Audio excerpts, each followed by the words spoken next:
There's something so sinister about finding something scary in entertainment media where there shouldn't be. Whether it be a creepy Easter egg, a dreading ambiance, or an unintentional scare, there's something so much darker to these moments of horror. These moments are commonly referred to as nightmare fuel. Nightmare fuel can refer to a weird cave you found in a video game that's giving off a sinister vibe, or a strange character dialogue that doesn't quite match the rest of the game. These moments are different from the ones found in horror media. In horror media, you expect to be scared, but not when you're playing a game that is for all ages. The same thing can be said for movies and TV shows that are aimed at all ages. Moments in family-friendly movies can seem dark or disturbing. Moments, characters, and environments from non-horror media can even be more horrific than their horror counterparts. Discovering the disturbing moments in non-horror media has been a bit of a hobby for me for a long time. I was always obsessed with finding creepy or strange Easter eggs in video games, or finding the disturbing aspects of children's media. In this series, I'll be taking a video game or series and deep diving it to find all of the creepy and strange aspects that they have hidden. I'll be placing them on the iceberg depending on how well each moment is known or discussed. The first topic for this new series is a personal favorite of mine, Super Mario 64. Super Mario 64 is probably one of the most influential games of all time. It has a very active and involved community that loves to search the game for any further secrets that haven't been discovered yet. Before we start the video, please consider subscribing to the channel, following me on social media, and joining the Discord. You can also support me even further on Patreon. Patrons can even help decide the next video I'll be working on, as I'll be doing weekly polls over there. Now with that out of the way, welcome to the Super Mario 64 Nightmare Fuel Iceberg Explained.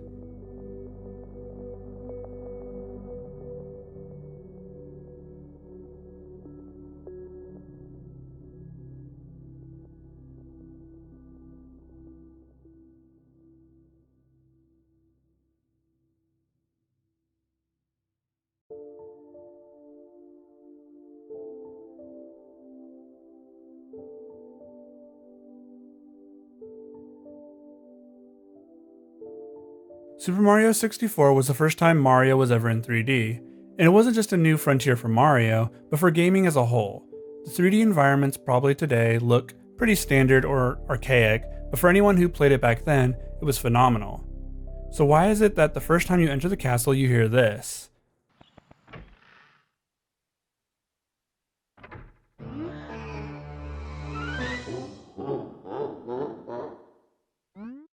Bowser has such a disturbing laugh here as he taunts Mario.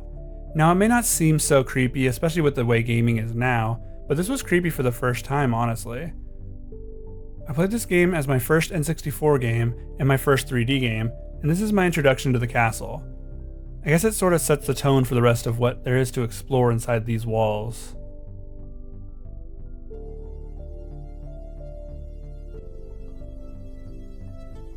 This is probably the most overdone so-called creepy moment on YouTube.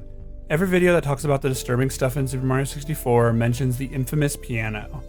But to its credit, it was a huge moment for a lot of us playing the game. At the time when Mario 64 was released, there wasn't a place for us to compile the game's moments anywhere. This one sticks out for a few reasons though. The first being that this was likely most people's first true jump scare in a video game. Sure, plenty of other games had jump scares, but never had we been jump scared in a Mario game. Second, as Mario's first 3D outing, and one of the earliest 3D video games, players weren't used to the third dimension yet. This scene also didn't seem to match with the rest of the mostly upbeat and fun game. Or maybe it fits in perfectly as we go down the iceberg, you'll see what I mean. The piano jump scare is something we'll likely be talking about until we're all in retirement homes. Hazy Maze Cave is one of the darker levels in the game. Like, it's literally dark and hard to see. The whole level is themed after a cave, which is obvious from the name. The area has bat and spider enemies, which can be pretty creepy depending on your feelings about those. The level isn't all that nightmare-inducing, but it's worth mentioning for one reason. The poison fog area. There's an area where Mario is literally choking on poison gas fumes. Mario will clutch at his throat as he sits in the toxic fumes. Seems kind of dark for an all-ages game to me. This is less of a disturbing moment and more of a Super Mario 64 theory. Players who explore the castle, which is all of them, would come upon a fountain in the courtyard. On the fountain is a plaque with very blurry words. Some have speculated that it says L is real 2401. The L is referring to Luigi, who up to this point has been in almost every single Mario game, but was somehow absent from this one. His absence was noticed by the players. Of course, the plaque is almost impossible to read and it could just as well say anything. I can't read it at all, so I have no idea. So, case closed, right? Well, not exactly. On July 25th, 2020, something was leaked to the internet. A bunch of N64 source code files were leaked, and in them was something related to Super Mario 64. It was Luigi. He was planned for the game all along and had gotten cut. So in a crazy twist of fate, 24 years and 1 month later after the release of Super Mario 64, Luigi was finally found. So L is real 2401 after all. This whole turn of events is so cool to me. It really feels like a community can search forever until they find the answers that they seek. Big Boo's Haunt is the horror-themed level of the game. Back in the early days of gaming, games would usually have multiple worlds based on different themes. Games like Super Mario World, Banjo-Kazooie, the Animaniacs, and even Sonic the Hedgehog would have horror-themed worlds. These were usually good fun and not too creepy. Well, Super Mario 64 didn't get that memo, and decided that theirs should terrify all that experience it. First off, to get to the world, you have to ground pound a ghost. Once that's done, it'll drop a cage that Mario jumps into. The second the level starts, Mario is immediately taunted by King Boo, who has the standard Boo laugh. Now if the Boo laugh didn't set the mood for you, you just listen to the music. This is the theme used for the level. It's got this gothic manor vibe going on. It almost sounds like it would be more at home in Resident Evil or Silent Hill, and definitely not a Mario game. The song sounds like a chorus of deep bellows along with a slow drum beat. A xylophone plays ominously from time to time to really bring the piece together. The sound of Boo's laughing can be heard all around as you explore this dark gothic building. The outside seems to be made of rotting wood with some yellowing windows. 2 torches lit at the entrance beckon you in. The level contains 3 distinct enemies. First are the Boos that roam the halls, making normal Boo sounds. Then there's these giant eyeballs that track Mario as he explores the house. Finally, this is where you can find the piano with giant teeth. I already touched on the piano, so I won't bring it up here again. Overall, this is one of the more dark levels in a 3D platformer. The music, the environment, it's all so memorable. Big Boo's Haunt is what Nightmare Fuel is made of. The Lethal Lava Lands painting kind of looks like a distorted human face, almost like a demonic face that is staring down Mario as he makes his way around the castle basement. The face doesn't resemble any enemies that appear in the level, and most likely just represents the flames that can jump out of the lava to block Mario's path. The face in the painting has been a source of childhood trauma for a few people I know. The picture probably didn't need to be as creepy as it is, but it kinda helps with the level design for the basement area in Peach's castle. The enemy that is meant to be represented in the painting is still unknown. There's theories that it was cut content or only appeared in certain copies of the game.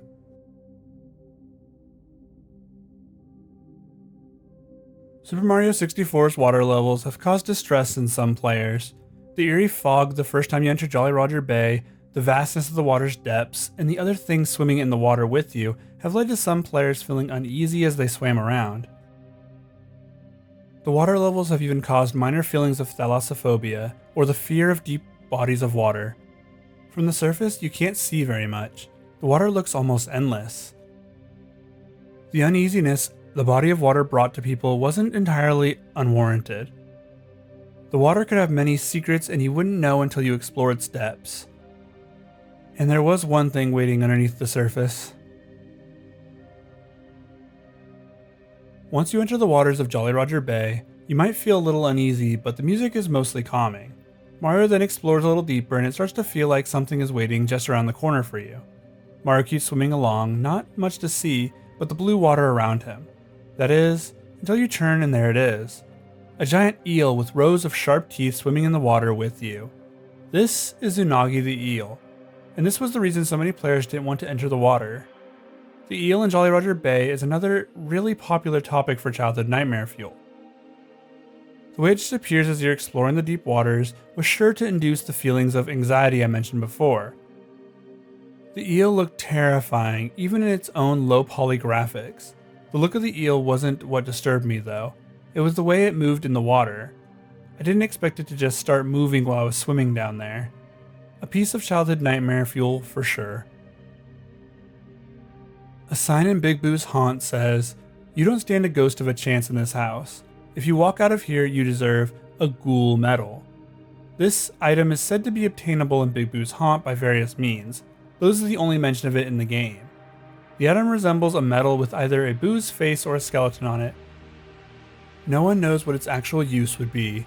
The different uses listed are appearing on the save file as an achievement, making all Boos and other spooky enemies not attack Mario, unlocking Luigi, unlocking the triple jump, unlocking a permanent vanish cap that can be toggled, unlocking a new course, either Big Boo's Forest or Big Boo's Castle, or unlocking the Ghost Ship.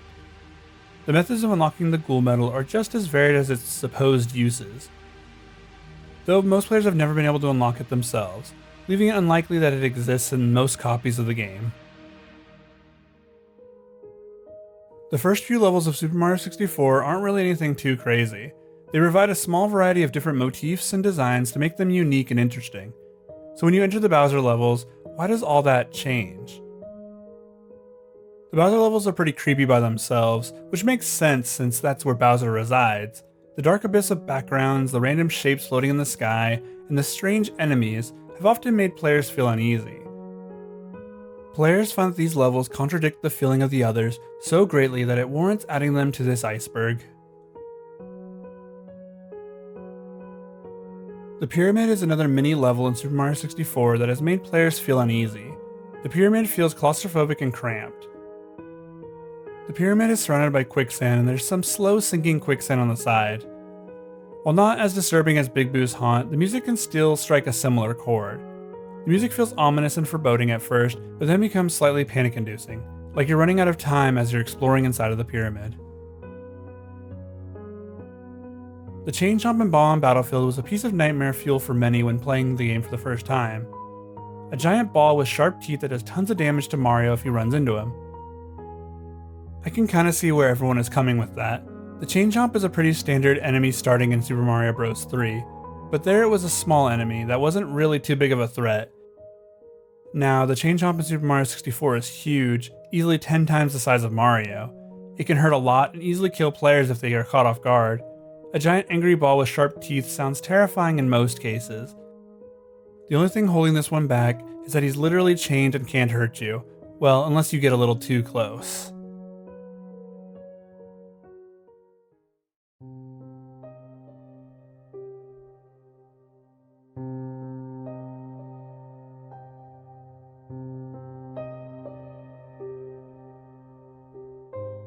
Skyboxes refer to the images that surround each level of Super Mario 64.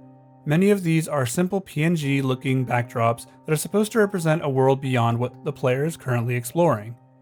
A lot of people find these skyboxes to be eerie or unsettling.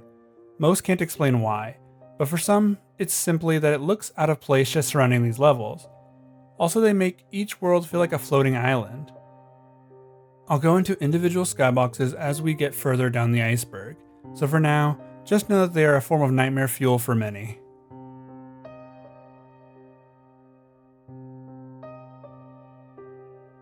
BOB-OMB Village refers to an unused area in the game that was likely part of BOB-OMB Battlefield.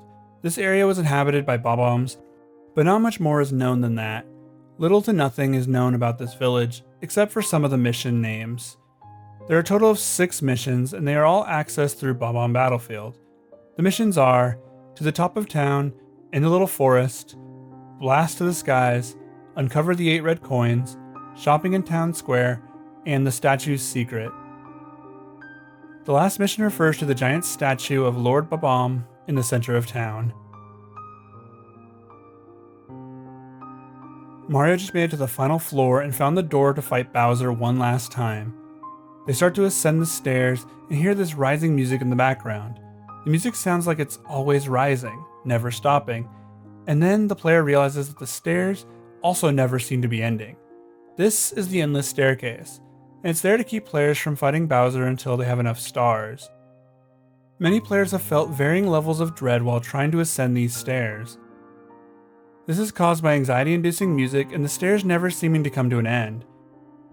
The stairs have been well documented as causing minor panic-filled moments for players who weren't expecting them. Finally, something I know a lot about. Super Mario 64 is a very popular and very nostalgic video game, so of course it has a load of creepypastas based off of it. There's really two that come to mind when I first think of Super Mario 64 creepypastas though, those being Super Mario 64 and Super Mario 64 Damned, both of which are not very good. I'll give a short summary of them since I've already covered them in more detail in my Gaming Creepypasta Iceberg video. Let's start with the Super Mario 64 one. Super Mario 64 is about a guy who wants to relive some of his childhood memories and buys a copy of Super Mario 64 from a strange website.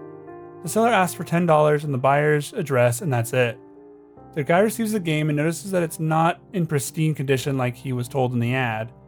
The game had a piece of duct tape stuck to the front with Mario written on it in permanent marker. Then he notices the game is acting strange, characters were missing, enemies were missing, and things were generally not like he remembered at all. Then he ends up finding a picture of him and his family, a very recent one. Every time he loses a life in the game, the painting starts to look a little worse, kind of like a picture of Dorian Gray. The creepypasta ends with a picture of his family turning to skeletons as he unhooks the console, finally shutting it off. Then he loads up a different file and finds a picture of a skeletal family that isn't his own. The other creepypasta, Super Mario Damned, follows a similar formula but shows much more gruesome imagery, such as Mario being hung, Mario having his eyes sewn shut, and the torturing of Mario and Peach. Honestly, I like this one better, but they both kind of lack quality control, which was actually a huge problem in the early days of gaming creepypastas, but also what made them so fun. I've talked about creepypastas enough on this non-creepypasta iceberg, so let's move on. There's a theory that the paintings in Super Mario 64 are portals that teleport you to different locations in the world of the Mushroom Kingdom. So instead of just being worlds that exist within the castle, there are different areas that you could find without ever entering the paintings. This isn't so much a theory anymore, as Super Mario Odyssey kind of already proved it. There's several paintings you can enter in the game, and they take you to different parts of the world. There's a sign in GHOUL Mountain that says, "Cold, cold crevice below." And many people thought it sounded like another level in the game. There's players who believe it was meant to act as a mini world within GHOUL Mountain, similar to the inside of the volcano or the pyramid level. Most likely it was just a phrase that doesn't really mean much. Still fun to speculate about what could have been though. Mysterious Mountain Slide is a secret area that can be accessed through Tall Mountain. The slide itself is very different from other slide levels in the game. The background is just a black void with moons and stars with faces on them staring at Mario. The faces are kind of weird, and without the music, it can be a bit ominous. The true scary part is near the end, where if you don't turn the right direction fast enough, a skull and crossbones can be seen on a sign that sends Mario falling to his death. The Omen archives are the N64 assets created by Silicon Graphics Inc. that were leaked online. The leaked coding was used to create early N64 emulators and altered a bit so they wouldn't face legal ramifications. The Omen archives were leaked by an ex-employee at Silicon Graphics, but not much more is known about this individual. It is believed they were sued by Nintendo, but nothing has gone public. There's a belief that these files were altered in some way as they didn't have the personalization AI in them. What is the personalization AI? Well... Starting in 2020, there was a theory going around the internet, one that would change the way we looked at Super Mario 64 and gaming creepypastas forever. Something called the "every copy of Super Mario 64 is personalized" theory. People believe that the reason everyone has different but similar experiences is because every copy of the game is personalized to the player. The way it does this is through the personalization AI that is in the game's files. The AI will study the player, find out what they're like, and personalize the game to them. This theory has led to many people coming forward with their own interpretations of the game. This includes new enemies, levels, entities, and characters. This theory is probably the coolest thing to come out of both the Super Mario 64 community and the gaming creepypasta community in a long time. It both creates endless possibilities but also adds another layer of mystery and nightmare fuel to the game. So remember, if your experience with the game is different than mine, Well, you know why. The Wario apparition is one of the many entities to be experienced in personalized copies of Super Mario 64. The Wario entity is often considered the most dangerous of the personalizations, with players reporting stroke-like symptoms and memory loss. The Wario apparition isn't guaranteed in most playthroughs of the game. It, like many other occurrences, only happen in certain copies of the game. The causes of his appearances are unknown at this time. The Wario apparition is said to appear in the hallway leading to Dire Docks. He will appear and chase the player. This behavior is also dependent on the personalization AI. This is the most popular of the personalizations. The final boss fight with Bowser is considered Nightmare Fuel by many due to how much darker it is overall. Firstly, Bowser is much bigger and much more intimidating in this fight. The level has this green hue to it and has very eerie music playing in the background. The music is being played on what sounds like an organ, just adding a layer of creepiness to it.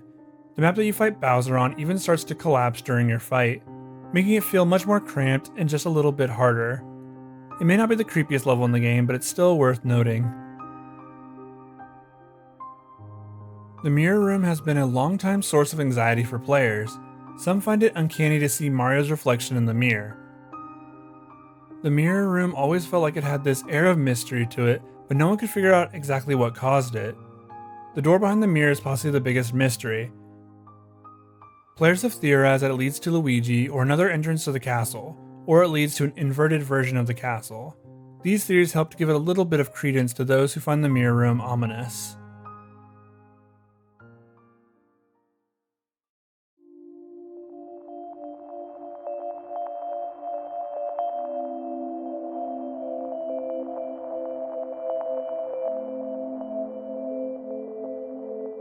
Space World 95 is an early build of Super Mario 64 shown at Space World 95. These are less creepy and more interesting as it shows the ideas they had before the final release of the game. Some do find the footage of the game to be a little disturbing, mainly in the fact that it feels so familiar but so different, kind of leading into the personalization theory. It also shows the world what could have been. There's a theory that Princess Peach's secret slide is really a dimensional rift. This theory stems from the fact that it is unlike any other level in the game. The skybox around the level is completely black, there's no red coin star, and it's the only stage that feels like it's completely detached from the castle. The level feels like it's its own dimension that exists only within the castle. The mystery Goomba refers to a Goomba that spawns inside of a platform in the first Bowser boss level. The Goomba can't be seen except for at its very specific angles, making it almost impossible to notice. The reason for this Goomba's existence and placement is a mystery. It also makes it a coin you can never get, the unattainable coin and the unkillable Goomba. Super Mario 64, being the first 3D Mario game, really had its work cut out for it when deciding how the game would play. One thing they seem to have overlooked is how Mario would lose a life, because for some reason they made Mario's death animations terrifying. Let's start with this scenario. You're swimming in Jolly Roger Bay. You swam a little too deep and now your health is running low.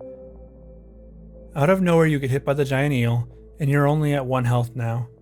You run out of breath and Mario makes gasping noises and clutches at his throat as his body goes limp in the water. A very real fear for a lot of people is drowning, and now you just watched your favorite childhood character live out that exact fear. I don't know why they showed Mario drowning in such a realistic way. Maybe that was the only way they could make it work. That's not the only disturbing death animation though, because in a very similar vein, Mario can die in the poison fog of Hazy Maze Cave. Mario can be seen covering his mouth whenever he's in the poison fog area, and when he dies, he clutches at his throat and falls over twitching. Mario can also just fall over dead if he loses lives, and that can be pretty realistic. The most disturbing one to me though, has to be the sinking sands one. The thought of being sucked down into the ground and suffocating to death underneath the sand is almost like a nightmare come to life for me. Don't become his lunch refers to a sign that can be found in Hazy Maze Cave. It refers to Dory, the very docile and helpful dinosaur that swims in the waters of the cave. Dory isn't a threat in any way, but this sign makes him seem dangerous. To be fair, Dory can be kind of scary to some. He looks very similar to depictions of the Loch Ness Monster, which is just a plesiosaur. The fear of going in the water with such a creature could induce fear in some. There's also a theory that Dory was hostile in an earlier build of the game, but no one knows how or why they changed him. It could have been that an aggressive dinosaur was too much for younger players, but also they left the giant, terrifying eel in the game, so no one knows really. I mentioned that the pyramid level can be kinda creepy, but something I didn't mention were the ET hieroglyphics on the walls. These normally wouldn't be seen as much more than a reference, that is, if it wasn't for the real-life theory that the aliens built the pyramids. Some conspiracy theorists believe that the pyramids were built by aliens. Super Mario 64 is both referencing that and admitting that aliens have visited Earth before Super Mario Galaxy. It's interesting to think about. The yellow cap switch is an unused asset in Mario 64. The only ones that appear in the game are the red, green, and blue switches, which all correspond to a different power for Mario. It's unknown what power Mario would get for the yellow switch, but some believe that it would just reward Mario with another star. It's also believed the levels involving the yellow switch were removed before release because they couldn't finish it in time. Many players have reported feeling uneasy when staring at the end cake screen of the game.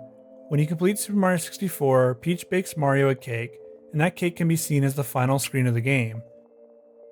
People also claim to see something strange in the background of the picture. Most people don't see anything, and this could be another reference to every copy of Super Mario 64 being personalized. The secret aquarium level is a level that can be accessed in the same area as Jolly Roger Bay. The aquarium is noted because of the claustrophobic feeling that it gives off. Mario is essentially trapped inside of this water prison until he completes the star mission. Mario can't go up for air, he can't escape in any way. He must finish the mission and get the star to escape. This has left many, including myself, to feel panicked and boxed in. Couple that with people's fear of drowning, and this level can be just a bit of nightmare fuel. I've covered the skyboxes before, but now I'm going to talk about the strangest and possibly most disturbing one, that being the wet dry world skybox. This skybox is different from any other skybox in the game. Whereas most skyboxes are just empty sky or pitch black night, this one depicts a city underwater. The real-life town of Shibam, Yemen was used as a skybox. This makes the level feel like it's not in the video game. It makes it feel like it's a real place that we can have in our world. This gives off an eerie feeling for most who look at it, but not only is it eerie because it's a real town, but it's also a real depiction of a flooded town. The town is completely underwater, like it's Atlantis, or some forgotten city that has fallen beneath the sea. Once you beat King Bob-omb in Bob-omb Battlefield, he disappears from the game. It is believed by some that he has turned into one of the giant metal balls that can hurt Mario on the way up to the top of the hill. During the King Bob-omb mission, there were only 2 giant metal balls for Mario to avoid, but any mission following that has 3. This theory lacks evidence beyond that, but it's interesting how the connection can be made. The earliest build of Super Mario 64 was seen on July 7th, 1995, and continues to be the first ever piece of Nintendo 64 history. The build is seen as mysterious by those in the community, and really that's the best way to put it. Not much is known about the build, but for some reason community members discourage others from doing too much research on it. Like it's holding some secrets that we're just not ready for.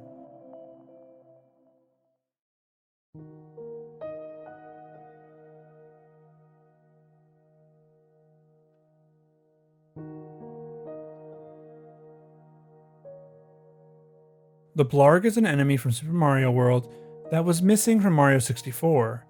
The Blarg was an enemy that would jump out of the lava to attack Mario.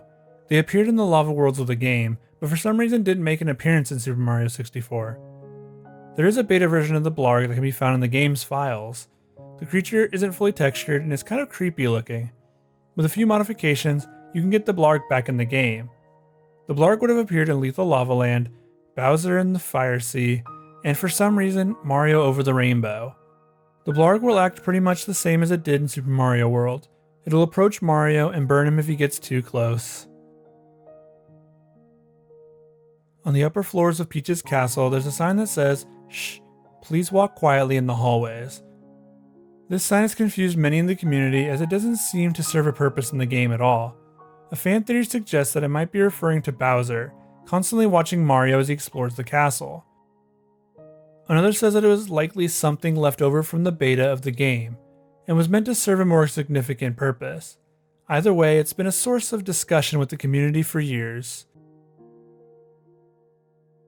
At the end of the game, once the players collected all of the stars, they can see the final ending with Yoshi on the roof of the castle. After talking to Yoshi, he jumps off and is never seen again.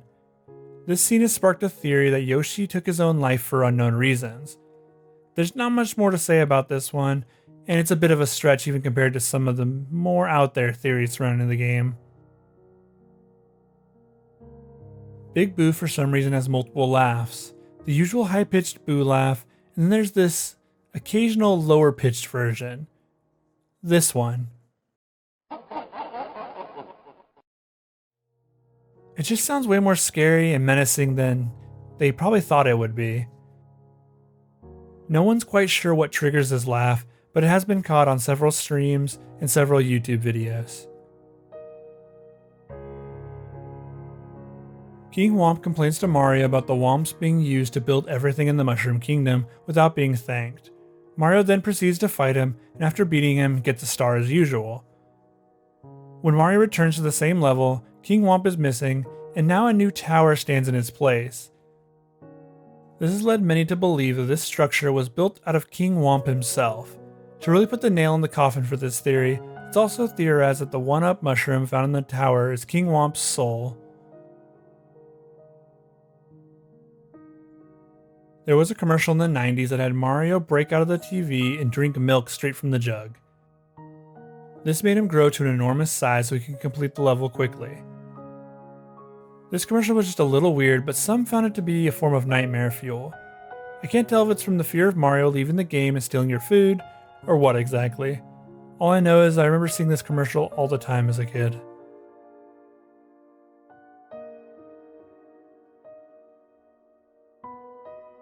We're talking about Big Boo's haunt again.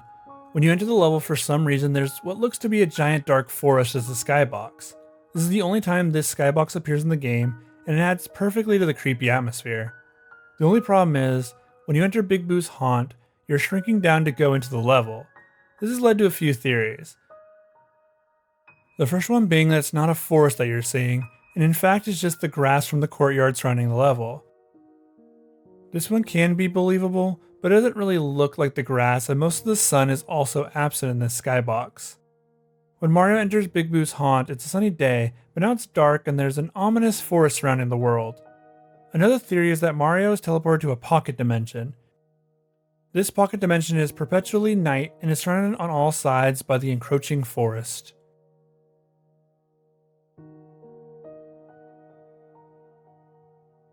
Super Mario 64 had to do a lot to bring Mario into the third dimension. One thing that it didn't account for, though, was how empty it all feels. The game starts with Mario in the courtyard of the castle, surrounded on all sides by hills that he can't climb over. The player can hear the sounds of birds and other wildlife, but none of that can be seen. It's pretty empty, and that's how most of the game feels. The castle is mostly empty halls with little to no furniture. The only inhabitants are the toads, and they are pretty scarce as well. It's weird to have a big castle and map, but have it all be so empty. It's not just the castle that is empty, though. The worlds that Mario can enter through, the paintings, also feel completely desolate. The levels have fewer enemies than other Mario games, and are mostly just empty space for Mario to jump around. Now, give this a try. Boot up Mario 64 and play it with no sound. Make your way around the world and you'll probably start to feel that emptiness.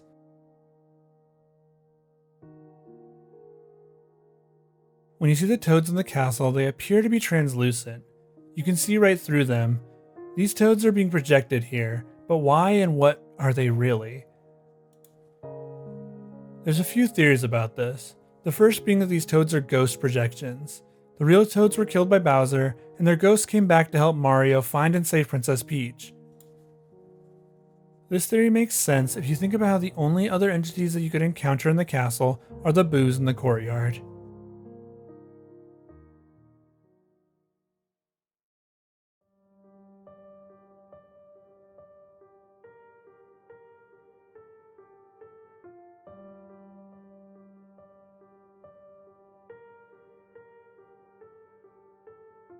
The max star number in Super Mario 64 is 120.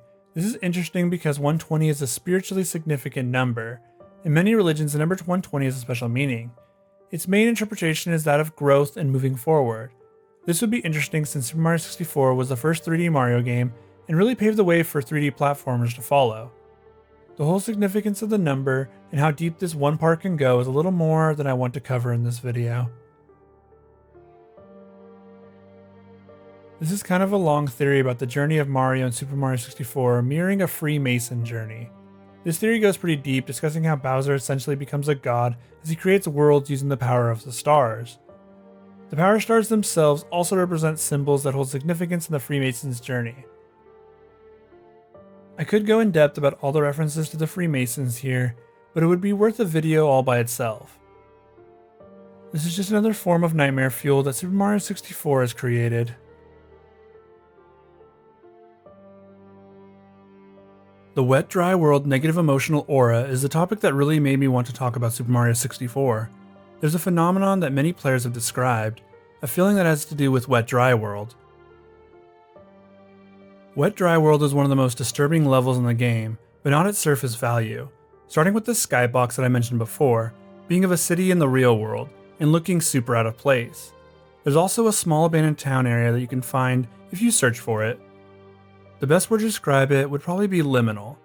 Liminal spaces are places where you can usually find people or life, but now lays abandoned. I think that describes this area pretty well. The atmosphere of the whole level leaves a lot of people feeling uneasy. This is caused by the supposed negative emotional aura the level puts off. This feeling can be described as feeling emotionally drained, anxious, or depressed, without any real reason why. This emotional aura isn't felt by all players and is likely only in specific copies of Super Mario 64. It's in enough of them though that the player base has had these shared experiences, making it one of the more well-documented phenomenons. A Toad states that, "The princess and I and, well, everybody, were all trapped inside the castle walls. Bowser has stolen the castle's stars and he's using their power to create his own world in the paintings and walls." This statement has led to some confusion and theories. The confusion comes from whether he means they are literally trapped inside the walls of the castle, or if he just meant trapped in the castle building. Either interpretation doesn't make sense as the front door is unlocked and Toad can leave whenever he wants. The most popular theory is that the Toads and Princess Peach are trapped inside the actual walls of the castle. Bowser, when he stole the Power Stars, also trapped the Toads inside the walls. Mario then releases them by collecting those stars and opening the doors. This theory has been widely debated by the community. The textureless Mario anomaly is one that not many players have had the chance to interact with. It's a very specific anomaly that was discovered by fellow YouTuber SwankyBox. He had been running one of his challenge videos when it happened. The textureless Mario appeared on Tiny Huge Island, and so did random glitching effects. The water had no texture, but Mario could still swim in it. It was when Swanky turned to see Mario fully that his face appeared to melt off until it was blank. The textureless Mario anomaly isn't harmful to players and acts pretty benevolent in most cases. Since there's many different versions of this anomaly, one of them might not be so benevolent. There's a theory that Wriggler bodies were used to cover the Bowser battlefield. The yellow objects look kind of similar to the body of Wrigglers, the same shape and the same size at least. This one hasn't been fully explored, but it's unlikely to be true. This theory kind of goes along with the Toads being trapped in the walls theory. There's another theory that states that Princess Peach is stuck in some dimension behind the stained glass window. The most interesting part to me is that I heard this story from my cousins growing up, and a few friends on the playground. This theory has been around for a while, or at least a version of it has. A Super Mario 64 sequel was planned for the N64 that would use the same AI that every copy of Super Mario 64 used, but they canceled it because it caused temporal leakage in some game testers. This isn't a widely believed theory though. Most players already know that the game was planned for the N64 disk drive, which was cancelled due to low sales. There's a theory that a brain diagram was hidden in the game files of Super Mario 64. This brain diagram was likely used to create different versions of Super Mario 64 to each individual player. It is unknown what other uses the game would have for such a thing. The white-eyed chomp is an anomaly that changes the textures of the chain chomp's eyes to be completely white.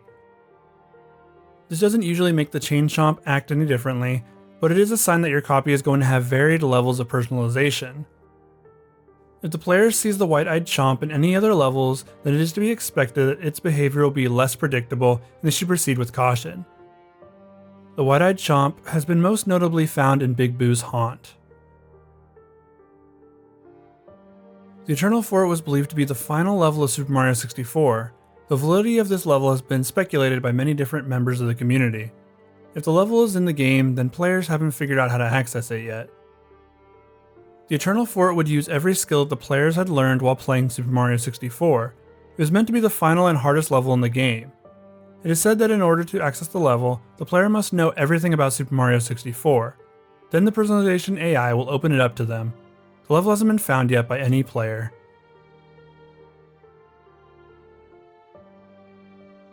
Shared nightmares refers to the phenomena where players have all had similar nightmares to one another. The main constant in all their nightmares is Super Mario 64. These nightmares appear to be some form of subconscious dread that players have felt while playing the game.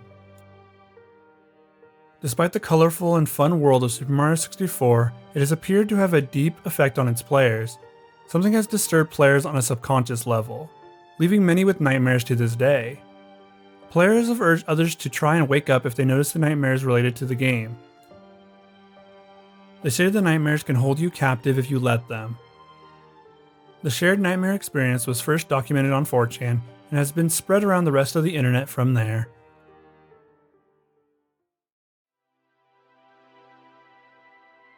Thanks everyone for watching my video, and special thanks to my Patreon supporter, Blow&O's, who helped decide on this video and for supporting the channel. If you want to see your name at the end of my videos or want to help decide what video topic I cover next, you can support me on Patreon too. The Nightmare Fuel series is something I've wanted to do on YouTube since I started my channel. I love exploring the dark depths of any media and seeing what I can find. I especially love the fan lore and the creepypastas that come from different franchises. If you liked the video, don't forget to subscribe and follow me on social media. I hope to see you all again very soon.